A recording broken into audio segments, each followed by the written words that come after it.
என்ன நாமமே. அப்ப முறையாக சுற்றி வந்தால் நிறைவான நன்மை கிடைக்கும். அந்த குழந்தை அவங்க பேரரசு கோயிலை சுற்றி வரும் பொழுது இங்க முருகர் திருச்செந்தூரில் ஒரு குழந்தை வடிவில் வந்து அவருடைய நாவில் ஓம் என்ற பிரணவத்தை எழுதார். அவர்தான் பின்னாலே குமரகுரு சுவாமிகளாக விளங்கி பல அற்புதங்கள் தமிழகம் முழுவதும் செய்து காசி மாநிலம் செய்தார். சகலகலாவலி மாலையும் அவர்தான் நமக்கு தந்தது. அப்ப சரஸ்வதி அருள் வேண்டும் என்றால் தண்ணீரை தேவைக்கு பயன்படுத்த வேண்டும்.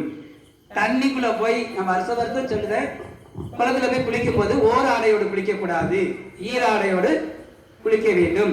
ஈர துணியில தெய்வத்தை வணங்கக்கூடாது. இந்த கார்த்திகை மாசம் மாலை போட்டு நம்ம பக்தர்களை நிச்சயிச்சிருவாங்க, அப்படி போய் குளிச்சுட்டு அப்படியே ஈரத்தோட கும்பிடுவாங்க. அது நல்ல காரியத்துக்கு பதிலா எந்த காரியத்துல ஈர வஸ்திரம் பயன்படுத்தணும் சாஸ்திரங்கள் இருக்கு. கர்மாந்திர காரியங்களுக்கு தான் ஈர வஸ்திரத்தை பயன்படுத்த வேண்டும். ஆனால் ஒரு இடத்துல மட்டும் இது மாறி உள்ளது.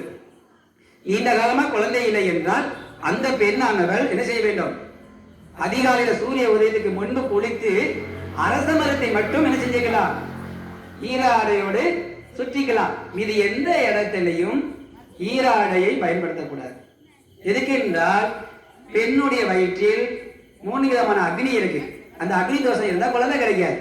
அப்ப அரச மரத்துல சூரிய உதைக்க முன்னக்கட்டி O3 என்று சொல்லிட்டு ஓசோன் பிராணவாயு வரும்.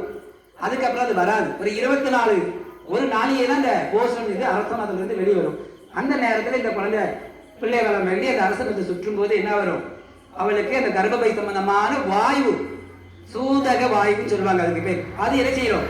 அவளை விட்டு விலகும். அதனால அவளுக்கு அதான் அரச மரத்தை நம்பி புருஷனை கைவிடக்கூடாதுன்னு சொல்லுது. இந்த பழமொழி அப்படிதான் வந்து அரச மரத்தையும் என்ன செய்ய வேண்டும்? சுற்ற வேண்டும்.